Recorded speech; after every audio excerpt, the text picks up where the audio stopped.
waxaa laga yaabaa intayna badina muuqaalkayga garanaysana waxaan ahay maxamed xasan cali weji tanna waa sheekadaydii shaqadayduna waa weriye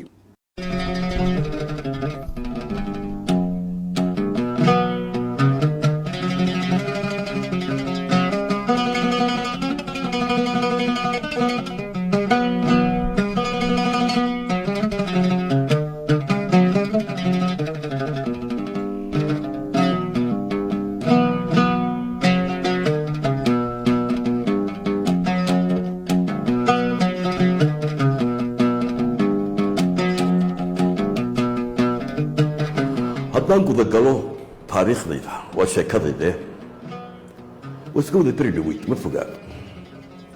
waxaan ku dhisay magaalada xeebta ku taalla dekadda ee berbera qiyaasta berigaa maanaan ma jirin meel lagu qoray waxaase laakiin islaamihi waxaan ka maqlay uun inay ahayd kontameye 40 iyo waxoogaa 49 48 meelaha marka kontameyaasune idinku meel aad joogteen garan maayo intaynan hor fadhidaa berigaas markaasaan lagu dhashay waxaan ku barbaaray magaalada iyadoon dugsiga hoose ku galay malcaamadii dugsiga hoose qulaa berbera ka dhisnaa berigaa oo hadda halkaa dugsiga hoose dhexa dhigataan idinku dugsiga hoosena gaar baa waxbarashada elementary baa loodhan jiray dugsiga dhexana intermediate baa loodhan jiray secondaryguna gaar baa marka elementaryga oo 3 sannadood ah waxaan ku qaatay berbera dugsiga dhexe waxaan galay sheekh oo boarding ah ayaan galay iyadoo weli ingiriiska joogo halka 4 sannadood baan ku qaadanay oo ka soo baxay waan jeclaan lahay inaan dhiso rag badan oo taariikhda waxba dhigan jiray isku arday ahay oo wada saaxiibadaya intii dhimatay lahaa naxariisto in badanna waa nooshahay waxaan galay aqal oo jeed ku dhaws aqalada A iyo B kala lahaayeen aqaladu oo iskuulku laba qaybood baa A iyo B waxaanu ahayn annagu eeda aqalkan galayna waxaa ku dhow alwajhi kuli waa goodarka waxaa aqaladii magacadoodan ka xustaa kudu lion libert oryx magacadaasay lahayn aqaladu marka aqalkan ku jiray kuli waxuu ahaa iskuulkaasi iskuul military bilaabay wuxuu bilaabmay poldieskii markii ingiriis ku soo day dalkeena ayaa nin baa bilaabay loo jeed badan oo mijiraha oo ingiriis ah ayaa bilaabay iskuulka markaa qaab military ayaa loola dhaqan jiray ardayda oo berigaa ku bilaabmay waayo badan mijir baa ragii guuri wax badan macallimiinta kamid ahaan waxa kamid ah Muuse Galaal waxa kamid ah Maxamed Jaamid ma ilaahay uu xariisto inta dhimatay waa rag aynkaas oo wada military yahay marka sabta oo kale maanta oo kale sabta aad iga duubaysaan subax markaan toosno inspection baa lahaan jiray sariirtaada yar bad guglaysa ma sadarkii oo meelan xiranaysa macallinka ku soo maraya de maamuliyo generalkii iskuulka oo principalka ama vice principalka marka aad soo marto waxa loo jeeday kula house attention waa kula house oo digtoono soo laga yiri ku fanjiro halkaas lagu yeegay timahaaga jihaaga dharkaaga waxaaga waa in ma yaro wiil joogin aabal joogin garta iska garanaysa marka nicmadan badan ma jirin ragga beriga wax dhigay way iska wada kabalaayeen kooda hadana laakiin wax barasho tafbay sheekh laasan ka baxay 67kii ayaan ka baxay waxaan ka baxay 64 sorry waxaan ka baxay 64 ka baxay waxaan galay dugsiga dhexe dugsiga sare oo marka aan macallin training ku qaadanayay waxaan tagay koonfurta waan isku darsamay marka xamar shishadeeda magaalada afkuuyi iyo xamar dhexdeeda meel ku taala oo loo jeedo la foolay marka waxa laga furay Antek National Teacher Education Center meel macallimiinta dugsiyada elementary iyo dugsiyada dhexe lagu soo tababaro 3 sanadood baan halkaa ku jiray waxaan ka baxay 67 anoo aroon teacher macallin wax walba dhigi kara waxaan macallin ka noqday markaa waxba idin sheegay mas'uuliyiintood badan balbala bulhaan ilaa dowlow mataqaan meel ku taal waa xadka Kenya iyo Ethiopia Soomaaliya inta ay u dhaxayso macallin ma ka noqday la xamar dabeedna waxaan galay jaamacadda la foolay iyo waxa ka soo baxay toddobaataniidii waxaan noqday markaa macallin dugsiyada sare maalin maalmaha kamid ah qadayniyo aqalkayga fadhiyo qado cunayo oo niman walaalan oo hadda dhinteen xashana ka waraabiyo iga yaraa iyo kooxdaan wada qadayniyo iman idaacadda xamar waxaanu ka maqlay markaan dugsiga joogay ogeysiis leeyahay waxa loo baahan yahay in wariyayaal jaamiciya oo part time u shaqeeyay wasaaradda warfaafinta marka yarka iyo ay yiri عليها أتكلم ولا يكون شيء إذا هذا ما تسكتك سيبهم بقولي تياتر كي حمر بان تحمل ويقال لقي أوريانا توم بان للجميع ما يسوي بحدث ترونك أوريانا قاتانا سيبهم بقول الصحافة طينا بدمر كان شقينينا ونكوري وحنقول بيرمنت على بدنا كوريني سقوي كسر تيجي وريني مثلا وقلت واحد يقول يعني ميس كاستر واخرين برنامج توصاري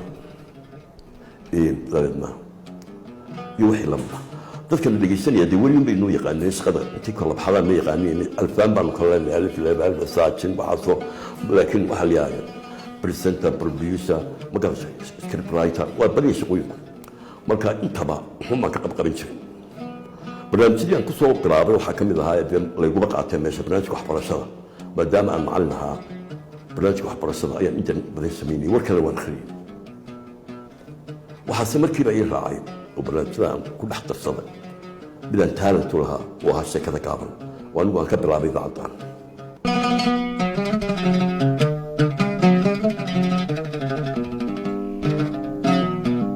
dadaalku wuu badnaa aniga qaarii gaarina waa jiraan mid dadka aan la qabayna waa jirtaa oo de inan yaroo hadda yaroo saddex sannoodun iskuulka dhiganayay oo daadiisu ay 7 jir 8 jirtaan ama 9 jir oo la geeyey iskuul college oo boardinga waan hooyadii aabihii mid ma arkayn waad ganaysa rafaad ku jiro xitaa dharka soo loo maydho ma yaqaan meesha lagu qasbaya meelashada jidhkaaga mad garanaya xitaa sariirtaada noloshaada waxaa kaloo jira jidhkaaga waaweyn baa ku jiro meesha madaxa kaa garaacayo ku dilaya magarata marka hortay rafaadku iska badnaa midda kale aniga ii gaarkay waxa ahayd anigu reerahaan ka tirsanay qarin maayo waxbarashadu way ku yaraayeen dadka bilaabaan ka mid ahaa marka rafaad badan baa taana iga soo maray oo dadkan aan la noolayn dadka si uu baxay hadda ma ahayn waa ilbaxnimada la iyo adkaysiga qofku bini'aadmiga at least ha ka naxin maalintiiba 200 jeer wax iga naxiya waana jeclay hadda inaan dadka maqashiyo ayaa dhigahayga soo gaari jiray ama 7 jir ama 6 jir bal marka qaarkood anigu kaliya marka xusbo meel maraya inuu ma iga timaadaan waxyaabihii soo maray haddaan mar hore waa ka sheekeeyey haddana waa ka sheekeynaya laakiin ma jecli dadkii maalintii taagnaa inaan magacaabo way igu hooseeyaan maanta waan cafiilaha u naxariisto weli markii lii qoraya aniga yaan uulada geli ayay igu naxari madnay haddii anigu waxayna kala kulmayan mala aabbahay mabaan yeelan umaan tageen aabbahay bay geeyey iskuulka barbara imtixaanka lagu qaadayay qur-aanka waxaa la qaadayay ardayda sidaasaan u soo gallay rag waaweyn oo macallimiina oo maanta taariikhda waxbarashada magac weyn ku leh ayaa imtixaanka qaadayay mid ka mid ahaa markaa soo gaaray aabbahay arko yidhi xasanoo kan maadaa dhalay mas-uulaha ومحاد هذا كنت مبرتي شيء كتنتولي كلمة بس قف كان قرني بسيط بيرجع أنا جو حيران ده حبض لي قفتي تدري بتشرب وأنا مركا إن أنا عرّان فسكتي هاي بعد قفتي ما أنت أنا كنت لعبه ضدها شيء يدعي نوع عاشق لكن برفني كهدانا أتكيس جدا وياش ربكم لما قاعد يقول ترين ما قبل لكن waxaan ka qaaday adkaysigeeda waxaan u leeyahay weerayaha waan ku qoran jiray gidaarka son of a lion tenderfoot never defeated balliba agabaru lagama adkaade markaa carruurteeda xitaa u qoraa markii tigiyaan taas idii jirto ayaa haddana waxaa maanta jaamacadda carruurta dhiganaysa ama secondary-ga intii maanta sagaan bay saakaba ka soo noqdaan secondary-ga waxaa tagay xamar أو عروتي لما تكون هواي نسيب بنتي وسكنتري لما كتكتان وإذا سوق قدتك كان عدي تجي عاوي هذا نص حامية هل كان لك ولو حنقاطي 6 years يمو 7 years هاي حتى فاملي لفتيسا أنا كنت أسوي هاي ما يتشعلني أنا قفت مدبرا واحد قال لي وإن بدي يلدها مركب واحد برتاج شغلة أما غير شكل سقيستنا برتاج عادي كان سقيو دوامي سقيستنا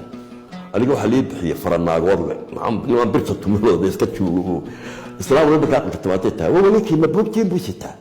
محروس سقيستنا واش سقيو بروان حتى أنا رفضت كله إيه جايستي لكن الحمد لله وكسبت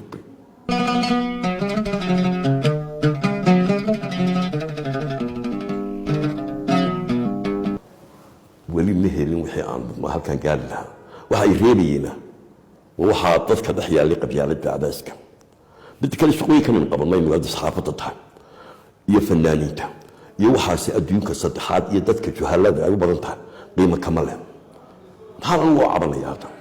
kuwii reebaa lahaa reebaan ka dhalanay xitaa yaa ma fanaaniinaha ama wariyaalaha ayaa sida basaaska gidaarada ugu bakteeya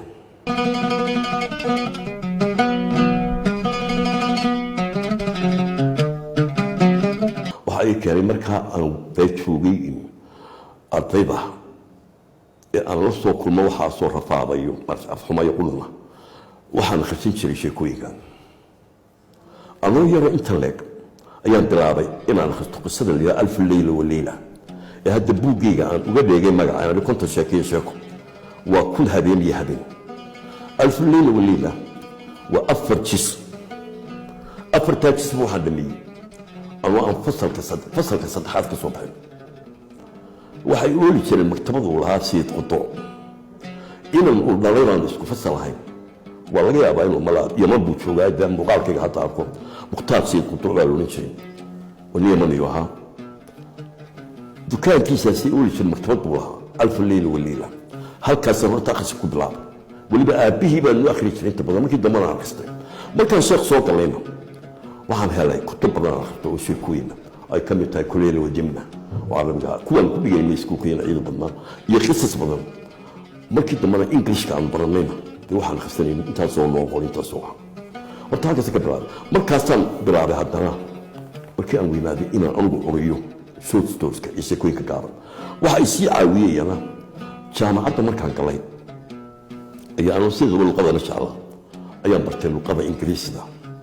قيبت الليتريتشر كولينا بركان سوقان بدن ayaan halkaan ku baranay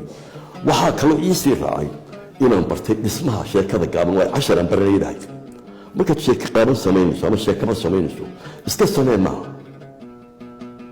waa sheeko cilmi la dhigto adoo leh taaladkaad ku samayn lahayd ayaad haddana u baahan tahay inaad taqaano qaybaha ay sheeka leedahay hadday tahay sheeko dheer oo novela hadday tahay sheeko dhexdhexaad oo novelita hadday tahay short story oo sheeko gaaban mid walba waxay wada xubno u gaara marka taasina waxay igu sii caawisay anuu takhasus ka leh marka halkaas ayaan ka bilaabay sheekooyinka waristooda oo igu sahlanto hadda midaan ku samayn karaa anoo halkan fadhiya waa waxaan dareemay kubooliska ay leedahay waxaan idhaahdaa markaa ku soo xiiqdaan hadalhaynta siyaasadda ka soo hidigtaan naxliga qabyaaladda geedka shaydaanku idin jeceliyiisa cuntaan idinku gafuurka taagiya fiidka ku soo hoyataan aqaladiinna ha kula dhicina carruurtiin iyo dumarkiinna carada soo qaata konton sheekiyo sheeko oo buuggaan qoray laba ka mid uun akhristay idinku qosliya seexda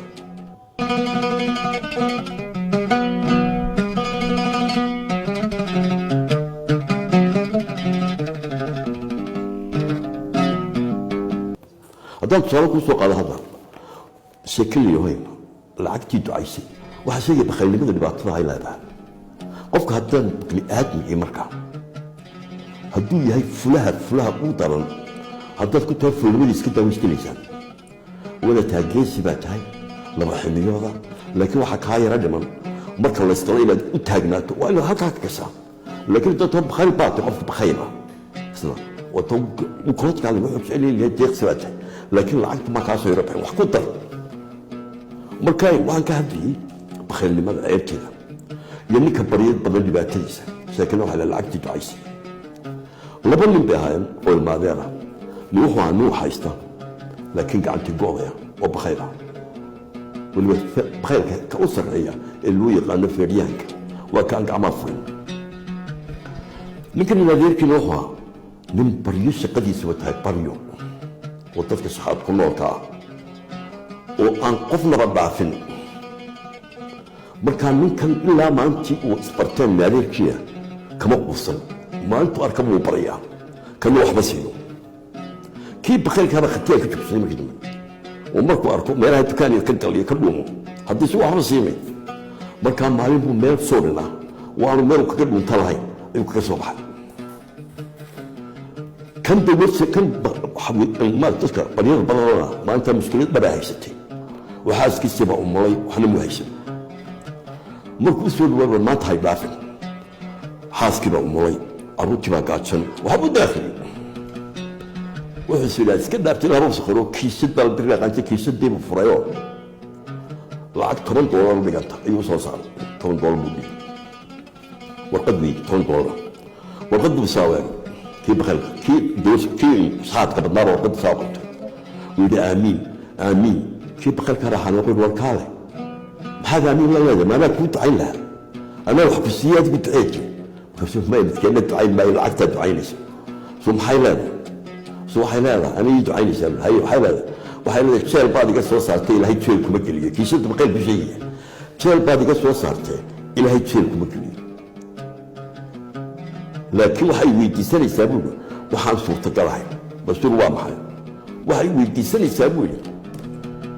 walaalahayga kala xidhanna ka soo saar xabsigeeda taana oo kari maayo marka waxaa la lacagtii ducaysa eeg masjidka fariinta bixinayso sheekadani waxaa weyn baryadii waa aabanaysaa bakhaylnimadana way aabanaysaa fariinta noocaasaan lagu sheekeeya haddii ilaahay dhagaa u furo ugu dambeyn xasan xariis maanta muddada dheer أنا بصير فرحتنا كل شيء وحن قلت أنا إن الدكتور جي دكتور جاتنا I'm very happy واللي ما مو نكسر تاع الموضوع أنت شقيني صندقت معهم هاي أروتي الكري أنت كنت ما أنت أقل بابا يبيا لا هيك كاتسي وحتى طبقت أقل ولا كبيرة يا I'm happy وحن ليس مالنا هالموضوع